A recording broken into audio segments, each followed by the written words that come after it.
Salut à tous et bienvenue sur Cam News 24, la plateforme de l'actualité mondiale s'installe à présent. Nous allons décortiquer avec vous l'essentiel de l'actualité mondiale. Alors, quels sont les pays qui sont au menu de cette rencontre? Il y a effectivement le Mali, il y a aussi la RCA et d'autres pays.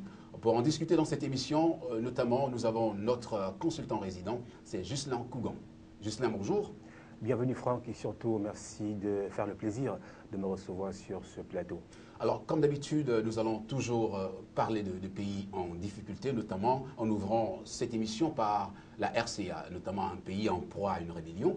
Et on avait conclu à un certain moment donné une paix durable, mais les choses semblent aller de mal en pis avec le Seleka qui contre-attaque. Quel est votre point de vue par rapport à ça? Disons simplement que la Seleka qui contre-attaque, c'est parce que les mesures qui ont été dictées dans l'accord de Libreville n'ont pas été suivies de la pratique sur le terrain. Donc le pouvoir de Bangui, en l'occurrence le président Bozizé, n'a pas appliqué à la lettre les observations qui ont été mentionnées dans l'accord de Libreville. Et c'est la raison pour laquelle la Seleka, la rébellion, brandit la menace et est en train de vouloir prendre les armes pour justement marcher sur Bangui. D'accord, d'accord. Vous en parliez tout à l'heure. Une ville déjà a été conquise il y a quelques minutes. Le Seleka est entré à Damala. Justement, ça montre que finalement, la rébellion comprend que la seule façon d'amener Bozizé à comprendre, à entendre raison, c'est de prendre les armes. Maintenant, il faut voir l'ensemble des implications, ce que cela va induire sur justement l'ensemble des acteurs qui sont appelés à se mouvoir en République centrafricaine, avec notamment la communauté internationale, avec la rébellion, avec aussi l'opposition, parce qu'il y a aussi la société civile en RCA, il y a l'opposition, et maintenant, l'opposition n'est pas d'avis, n'épouse pas les canons choisis par la Seleka pour revendiquer, pour justement mettre à mal le pouvoir de François Bozizé. Alors, il est dit que Bozizé ne respecterait pas les accords conclus.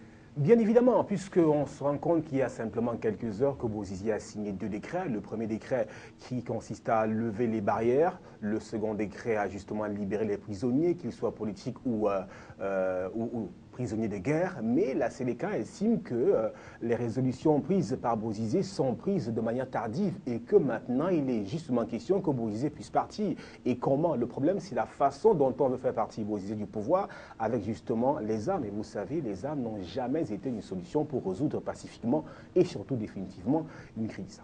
Alors pour ceux qui ne le sauraient pas, Damana est situé à 75 km non loin justement de la capitale Bangui. Et d'ailleurs, les rebelles ont appelé les populations et les militaires à rester calmes. Est-ce que vous pensez finalement qu'une solution pourrait être trouvée avant que les rebelles n'attaquent Bangui? Je ne pense pas.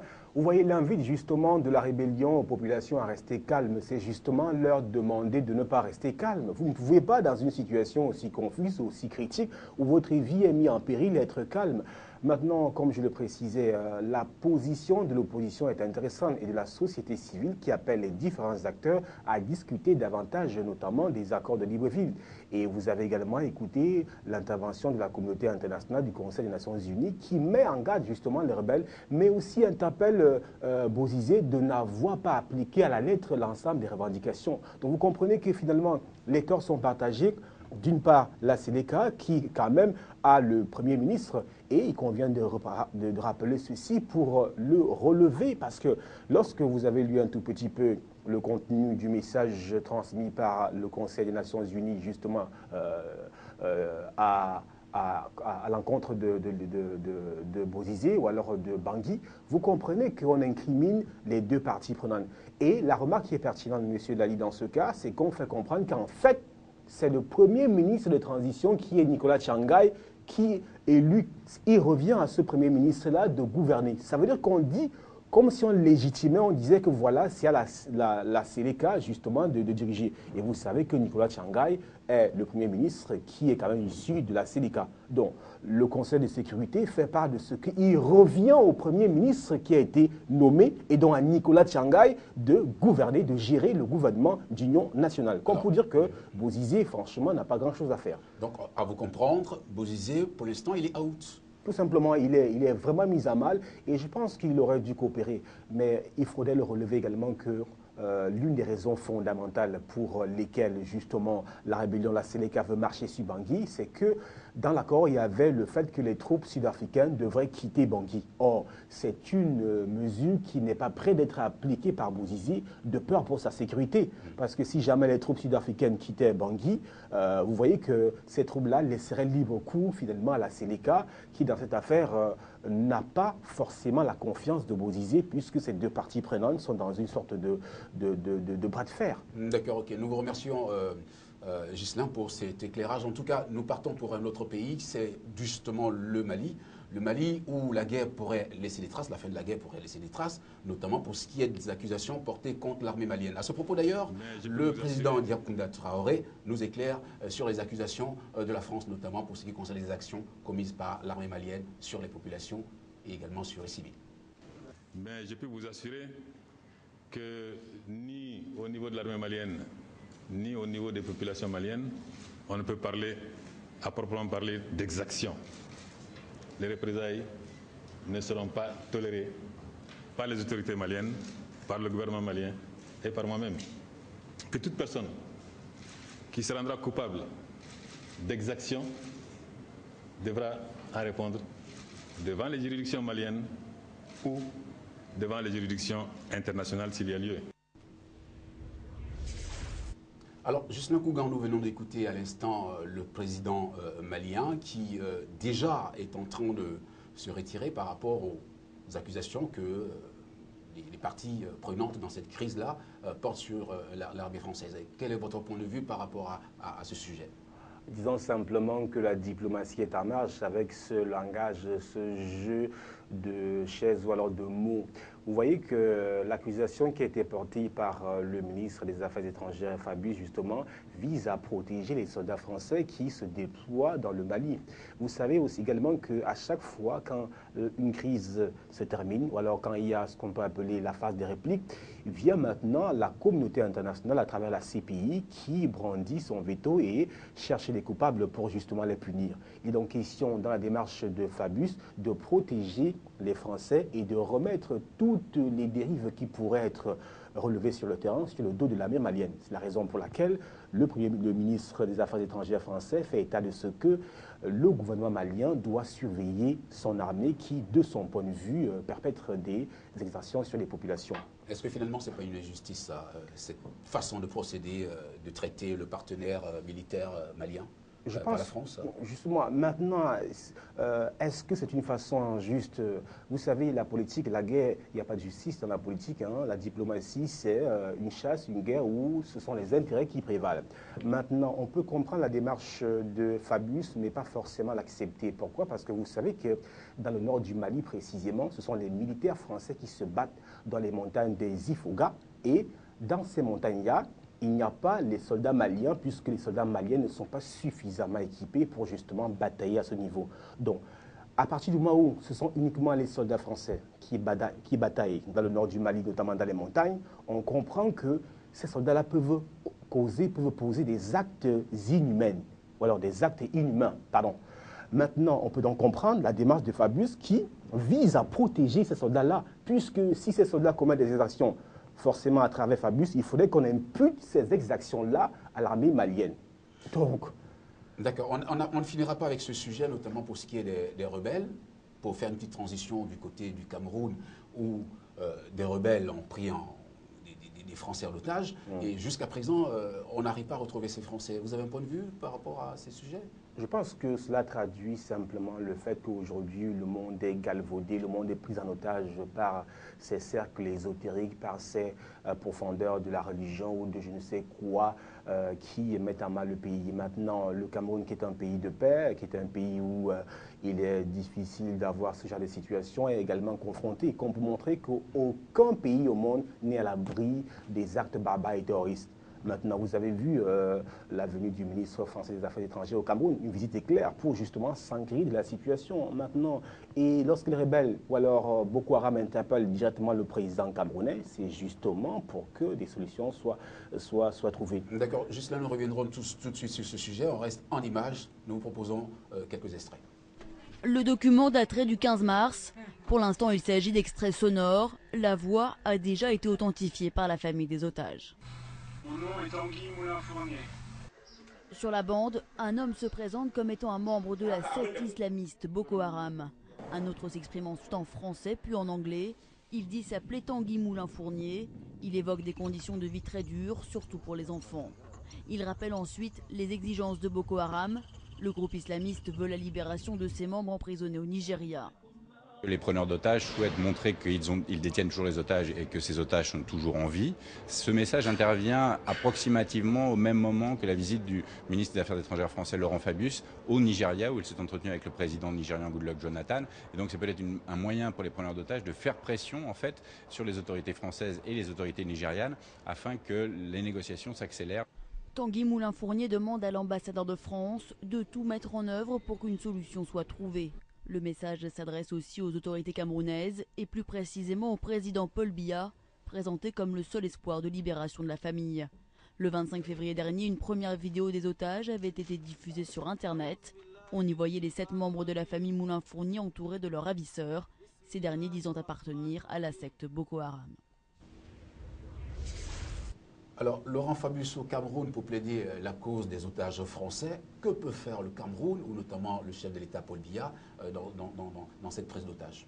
Je pense que le chef de l'État camerounais peut faire ce qu'il est en train de faire. Il suffit simplement, puisque les otages ont été enlevés au Cameroun, cela justement implique le Cameroun et donc un tout petit peu la responsabilité du chef de l'État camerounais.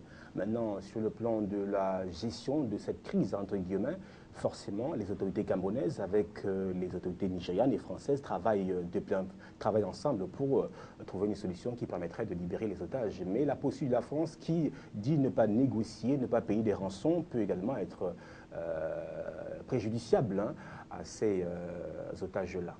D'accord, ok. Ben, nous allons fermer boutique pour ce qui est de ce sujet. En tout cas, nous partons tout de suite pour la Syrie où la crise perdure. 2 ans après, le bilan est franchement néfaste. Regardez. Pas de dialogue avec Bachar el-Assad. Le Premier ministre intérimaire a ainsi fermé la porte à toute possibilité de pourparler avec le régime syrien. Lors de sa première conférence de presse, il a énuméré ses priorités. Notre première et principale mission est d'utiliser tous les moyens et tous les outils possibles pour faire tomber le régime d'Assad. Et nous collaborons de près avec les leaders de l'ASL et les milices. Autre priorité, l'acheminement d'aide à la population et aux combattants sur le terrain. La logistique, c'est l'une de ses spécialités. Né à Damas dans une famille kurde, Hassanito a acquis la nationalité américaine. Il vit en exil au Texas depuis près de 25 ans, d'où il coordonne l'assistance humanitaire depuis le début du conflit. Le régime d'Assad terrorise son propre peuple, tue son propre peuple, massacre son propre peuple. Les Syriens ont besoin d'aide.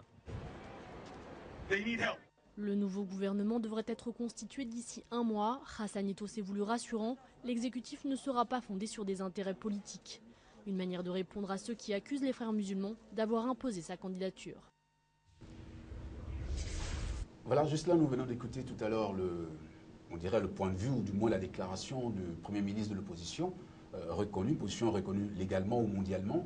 En tout cas, que revêt pour vous les déclarations de ce Premier ministre qui n'est pas encore officiellement installé? Qui n'est pas, permettez-moi d'en rire, qui n'est pas officiellement installé, mais il est installé. Vous savez, il est reconnu par la communauté internationale, elle qui fait et défait les chefs d'État et puis de gouvernement. Non, ce qui est intéressant, c'est que maintenant, en Syrie, on aura 2 gouvernements, on aura 2 pouvoirs. On aura d'une part le pouvoir de Bachar el-Assad et d'une autre part le pouvoir de l'opposition, de la coalition. Et ce qui est également intéressant et confus, difficile à comprendre, c'est un peu l'imbroglio, alors le malentendu qui a quand même, qui est survenu notamment avant la nomination de ce Premier ministre de la Transition, avec le Premier ministre qui dit, après être nommé, qu'il n'y aura pas de dialogue avec Bachar el-Assad, alors qu'auparavant, le président de la coalition nationale avait tendu la main à Bachar el-Assad. Donc finalement, on comprend la nouvelle démarche. Mais également, enfin, M. Lali, on peut comprendre cela parce que justement, la communauté internationale veut un appui en Syrie pour justement déployer l'ensemble de ses résolutions et l'ensemble des idées qu'elle a mûries pour faire partir Bachar el-Assad. Notamment, on pense à l'idée d'alimenter l'opposition ou alors la coalition, pour ne pas dire les rebelles, en âme. Donc pour cela, il fallait justement un vivier, il fallait un repère, il fallait un gouvernement jugé légitime par la CI pour justement jouer son rôle, le rôle qu'elle estime légitime. Alors, le moins qu'on puisse dire, c'est que dans cette crise, désormais, les Français et les Britanniques ont décidé d'armer, et c'est officiellement, notamment cette opposition-là. Est-ce qu'on n'est pas en train de partir d'escalade en escalade? Justement, et la preuve, c'est le scepticisme de nombre de pays européens. L'Allemagne, par exemple, n'est pas déviée avec cette position adoptée par la Grande-Bretagne et la France. Angela Merkel se soucie justement de la façon dont on va gérer les armes. Il est difficile de contrôler les armes. Et encore que le ministre de l'opposition, le premier ministre de l'opposition a fait part de ce que l'une de ses missions premières sera justement de batailler pour que la circulation des armes ne se fasse pas de manière irrégulière. Donc vous voyez que le problème des armes est un problème qui se pose dans tous les conflits où on estime qu'il est normal, qu'il est légitime d'armer une partie prenante pour batailler contre une autre partie. Oui, mais dans cette crise-là, finalement, est-ce que ce n'est pas le peuple syrien qui est perdant? Justement, M. Lali, il faut le relever 2 ans après, c'est le peuple syrien qui est perdant. Vous savez, sur ce plateau même, les médias européens annonçaient que Bachar partirait à 1 an du conflit. Aujourd'hui, c'est 2 ans, Bachar est là. Mais le problème fondamental, ce que les gens doivent comprendre, c'est que si Bachar al-Assad est au pouvoir, c'est parce que la plupart de la population syrienne est avec lui. Si le peuple veut le départ de Bachar al-Assad, il partira. Vous avez vu le cas, par exemple, en Égypte. Vous avez, même si aujourd'hui, la situation n'est pas meilleure, mais quand le peuple a voulu, tous ces dirigeants sont partis. L'Égypte, la Tunisie. Alors, en Syrie aujourd'hui, si Bachar al-Assad persiste à être le président syrien, c'est parce que la plupart du peuple syrien lui accorde sa volonté. Alors, qu'est-ce qui fait courir les Occidentaux, notamment à vouloir faire partir de force un Bachar al-Assad qui refuse d'ailleurs de partir, de s'en aller? Justement, pas les Occidentaux dans leur grande majorité, mais un ensemble de pays qui se revendiquent des intérêts justement en Syrie. Et vous savez en tête les États-Unis, avec, vous voyez en ligne l'Iran. Pourquoi? Parce que si jamais la Syrie tombe, il est aisé, il est facile pour d'autres pays d'arriver à détrôner l'Iran. Alors d'accord, justement, c'est cette parenthèse que je voulais ouvrir dans les discussions. Et tout cela se passe au moment où Barack Obama est en visite officielle, notamment en Israël. Pour revenir justement à ce que vous disiez tout à l'heure, est-ce qu'il y a une raison fondamentale à cette visite-là? Justement, la raison fondamentale, c'est quoi? C'est de discuter justement avec le pouvoir israélite et de mûrir les stratégies qui vont amener Israël à continuer de bagarrer contre la Palestine. Vous savez qu'Israël, la Palestine, ne fume pas le calumet de la paix. Donc forcément, la visite de Barack Obama en Israël est un signal contre forcément la Syrie et donc l'Iran. Bachar al-Assad pourra-t-il tenir? Je pense que jusqu'au jour où le peuple syrien continuera à accorder sa confiance à Bachar al-Assad, il tiendra. Maintenant, il faut comprendre qu'il a peur pour sa vie, mais pas pour mourir, parce que Bachar al-Assad aujourd'hui, pour manger son repas, il faut que ses cuisiniers mangent d'abord. Deuxièmement, il mange dans le même plat que ses cuisiniers. Troisièmement, il ne dort pas une nuit dans le même endroit. Ça veut dire que légitimement, normalement, il a peur. Mais il reconnaît d'après lui qu'il est dans son droit et que si le peuple syrien continue de le soutenir, pour la grande majorité, ça veut dire qu'il est dans le droit chemin. Beaucoup s'accordent pour dire qu'il pourrait finir comme Kadhafi. Et je pense que ce n'est pas le premier de ses soucis. Le problème, c'est qu'il ne veut pas, comme il a dit, être la marionnette de la communauté internationale. Donc, à ce niveau-là, quelle que soit sa mort, comment est-ce qu'il mourra? Là n'est pas la question. Aujourd'hui, vous le savez, sinon il aurait abdiqué depuis des lustres, depuis au moins 1 an et demi. Donc aujourd'hui, il sait que sa fin sera tragique, mais en même temps, il ne veut pas faciliter la situation aux autres, encore qu'il estime être avec son peuple. D'accord, ok. Nous allons finir ce magazine international par des informations assez intéressantes qui concernent notamment le Vatican, où un nouveau pape a été nommé, élu, je dirais plutôt, et c'est le pape François. François, je ne dirais pas premier, mais François. On vous propose tout de suite des images et nous reviendrons tout de suite pour discuter avec Ghislain Kouga. La voiturette du pape est ouverte. L'homme n'est plus enfermé derrière une glace de protection comme ses prédécesseurs. Un symbole de plus pour le nouvel évêque de Rome, qui se veut proche des croyants. L'homme veut faire montre de compassion à l'égard des plus faibles et embrasse sur son passage un handicapé et des enfants. Un homme comme les autres, supporter de foot, devenu supporté par son club du San Lorenzo de Almagro, qui lui a fabriqué une banderole pour l'occasion. Le pape François n'aime pas le protocole, mais cette fois-ci difficile d'y couper. Après s'être recueilli devant le tombeau de Saint-Pierre, premier évêque de Rome, il est ressorti sur le parvis pour cette première messe, où l'attendaient tous les dignitaires des autres religions et les responsables politiques du monde entier. C'est à eux que s'est adressé le pape François, en appelant d'abord à leur conscience écologique. La vocation d'être un gardien ne nous concerne pas seulement nous, les chrétiens. C'est une dimension simplement humaine.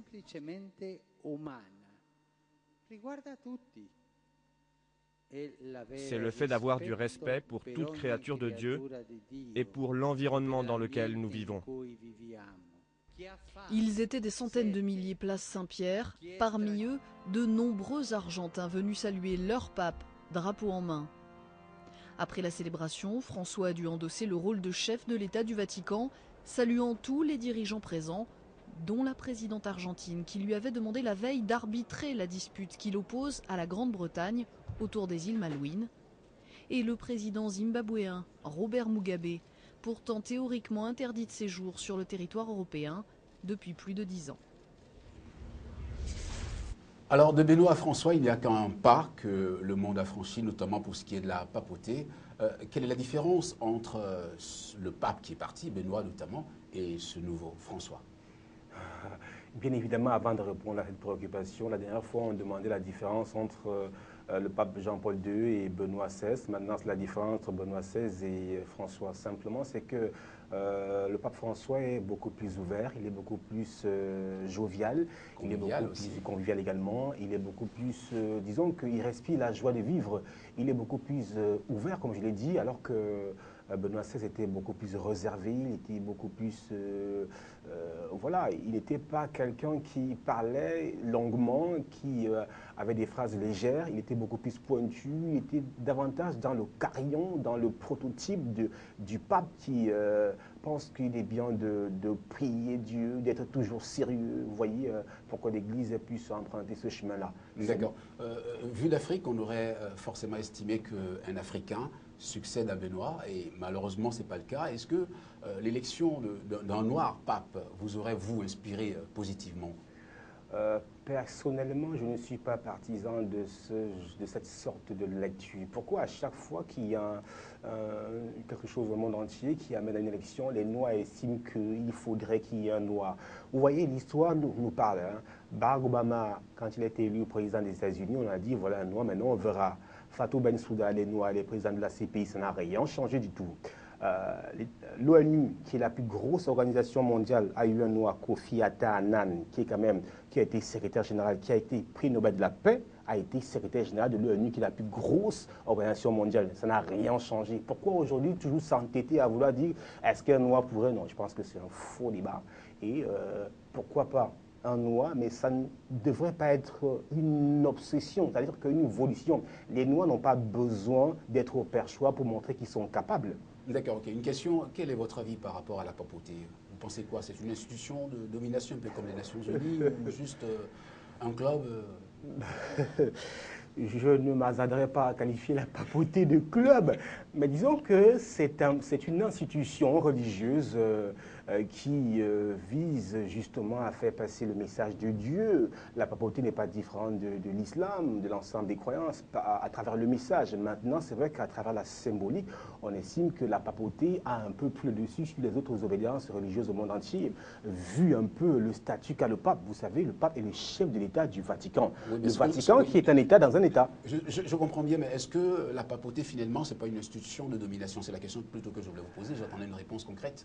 Vous savez, toute institution a tendance à dominer. Maintenant, il faut relativiser la domination. Et je dirais maintenant, pour répondre à votre question, M. Lali, directement, qu'à travers ce que pose le nouveau pape François comme geste, on estime que la papauté doit être maintenant vue différemment. Quand il dit être le pape des plus petits, le pape des prisonniers, le pape des plus faibles, quand il roule dans cette voiture sans vitre de protection, c'est pour montrer que la papauté, à cette symbolique-là, doit, et là je vous rejoins, changer peut-être de façon de faire à travers les dérives que l'Église catholique a connues aujourd'hui. Le pape prône une autre façon de travailler pour justement rendre audible le message du Christ. Merci beaucoup. Est-ce que vous croyez à un pape noir demain? Dans les 15 ans ou 50 ans à venir? Est-ce que je crois à un pape noir? Je pense que ce n'est pas ma préoccupation. Je pense plutôt que le monde gagnerait à ce que tout le monde travaille dans le même sens pour que les gens puissent vivre décemment. D'accord, la couleur n'est pas importante. D'accord, c'est avec ce message d'espoir que nous allons boucler cette émission, réalisée par Jean-Jacques Willy Bébé et Yannick Dibong et Cyril Dogmo. Nous vous disons rendez-vous la semaine prochaine pour une autre édition d'International. Salut à tous.